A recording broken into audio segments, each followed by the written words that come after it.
4 দিনের রাষ্ট্রীয় সফরে চীনের উদ্দেশ্যে আজ দুপুরে মাননীয় প্রধানমন্ত্রী শেখ হাসিনা চীনের উদ্দেশ্যে রওনা দেবেন।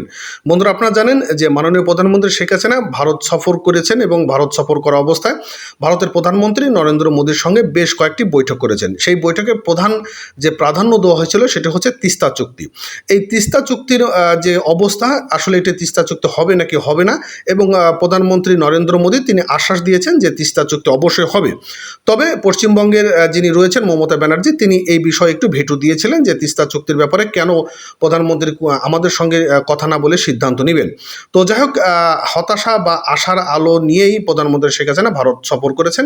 এখন 4 দিনের সফরে চীনের উদ্দেশ্যে রওনা দেবেন প্রধানমন্ত্রী শেখ হাসিনা। এবং এই যে চীনের উদ্দেশ্যে রওনা দেবেন, চীনের উদ্দেশ্যে রওনা দেওয়ার পিছনে কী কী কারণ রয়েছে, কেন তিনি চীনের উদ্দেশ্যে রওনা দেবেন? মূলত প্রধানমন্ত্রী শেখ হাসিনা চীনের উদ্দেশ্যে রওনা দেবেন ব্যবসা বাণিজ্য, অর্থনৈতিক এবং ইনভেস্টমেন্ট সব কিছু বিষয় নিয়েই প্রধানমন্ত্রী শেখ হাসিনা চীনের উদ্দেশ্যে রওনা দেবেন এবং সেখানে প্রধানমন্ত্রী এবং সেখানকার রাষ্ট্রপতির সঙ্গে তার কথা বলবেন। কথা বলে হয়তো বাংলাদেশের বাণিজ্যিক ব্যাপার নিয়ে এবং বিভিন্ন ট্রানজ্যাকশন নিয়ে কথা বলবেন।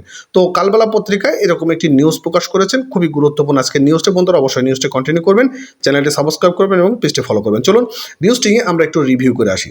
এখানে বলেছে যে 4 দিনের রাষ্ট্রীয় সফরে চীনের উদ্দেশ্যে ঢাকা ছাড়ছেন প্রধানমন্ত্রী শেখ হাসিনা। আজ সোমবার অর্থাৎ 8 জুলাই বেলা 11:10 দিকে প্রধানমন্ত্রী ও তার সফর সঙ্গী নিয়ে বিমানের উদ্দেশ্যে এয়ারলাইন্সে একটি ফ্লাইটে হজরত শাহজালাল আন্তর্জাতিক বিমানবন্দর থেকে তারা ত্যাগ করবে এবং বিমানবন্দরটি বেইজিংয়ের সময় অর্থাৎ সন্ধ্যা 6টায়, বাংলাদেশ সন্ধ্যা 6টায় বেইজিং ক্যাপিটাল আন্তর্জাতিক বিমানবন্দরে অবতরণ করার কথা রয়েছে। এই সফরে দুই দেশের মধ্যেকার সম্পর্কে কৌশলগত অংশীদারিত্ব থেকে কৌশলগত বিস্তৃত সহযোগিতা অংশীদারিত্ব উন্নয়ন করবে বলে আশা করা হচ্ছে। অর্থাৎ এই যে সফর করছে, এই সফরের মাধ্যম দিয়ে বাংলাদেশের বাণিজ্যিক থেকে শুরু করে দুই দেশের সম্পর্ক যেন ঠিক থাকে, সব কিছু মিলেই তারা আলোচনা করবেন। এবং প্রধানমন্ত্রী 8 থেকে 11 জুলাই বেজিংয়ে অবস্থানকালে 10 জুলাই চীনের রাষ্ট্রপতি শি জিনপিংয়ের সঙ্গে দ্বিপাক্ষিক বৈঠক এবং চীনের প্রধানমন্ত্রী লি কিয়াংয়ের সঙ্গে একটি প্রতিনিধি পর্যায়ে বৈঠক করবেন। এবং বেজিংয়ের প্রধানমন্ত্রী শেখ হাসিনার 4 দিনের এই দ্বিপাক্ষিক সফরে বাংলাদেশ এবং চীনের মধ্যেকার 20টি থেকে 22টি সমঝোতার স্মারক হওয়ার কথা রয়েছে। এবং সোমবার অর্থাৎ 7 জুলাই পররাষ্ট্র মন্ত্রণালয়ের এক সংবাদ সম্মেলনে পররাষ্ট্রমন্ত্রী ডক্টর হাসান মাহমুদ বলেন, এই সফরকালে অর্থনৈতিক এবং ব্যাংকিং খাতে সহযোগিতা, বাণিজ্য এবং বিনিয়োগ, ডিজিটাল অর্থনীতি, অবকাঠামো উন্নয়ন, দুর্যোগ ব্যবস্থাপনা সহ 6ষ্ঠ বা 9ম বাংলাদেশ চীনের মৈত্রী সেতু নির্মাণ, বাংলাদেশ থেকে কৃষি পণ্য রপ্তানি ও দুদেশের জনগণের মধ্যে যোগাযোগের সমঝোতা স্মারক করার একটি সম্ভাবনা রয়েছে।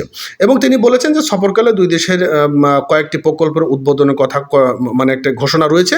এবং চীনের প্রেসিডেন্ট শি জিনপিং 2016 সালে অক্টোবরে বাংলাদেশ একটি সফরে এসেছিলেন। এই যে বিষয়টা যে প্রধানমন্ত্রী শেখ হাসিনা চীন সফরে যাচ্ছেন এবং এই চীন সফরে যে মূল উদ্দেশ্যে যাচ্ছেন, সেই উদ্দেশ্যটা যেন সফল হয়, কারণ তিনি অবশ্যই বাংলাদেশের অর্থনৈতিক বাণিজ্য থেকে শুরু করে বিভিন্ন পর্যায়ে আলোচনা করবেন। এবং এই আলোচনার মাধ্যম দিয়ে যদি আমাদের যে তিস্তা চুক্তি রয়েছে, তিস্তা চুক্তির বিষয়টি নিয়ে যদি কথা বলে একটি সমাধান করতে পারে, তাহলে আমাদের জন্য অনেক ভালো হবে। তো যাই হোক বন্ধুরা, পেজটি ফলো করবেন, চ্যানেলটি সাবস্ক্রাইব করবেন এবং এই ধরনের ভিডিও পেতে অবশ্যই সঙ্গে থাকবেন। ধন্যবাদ।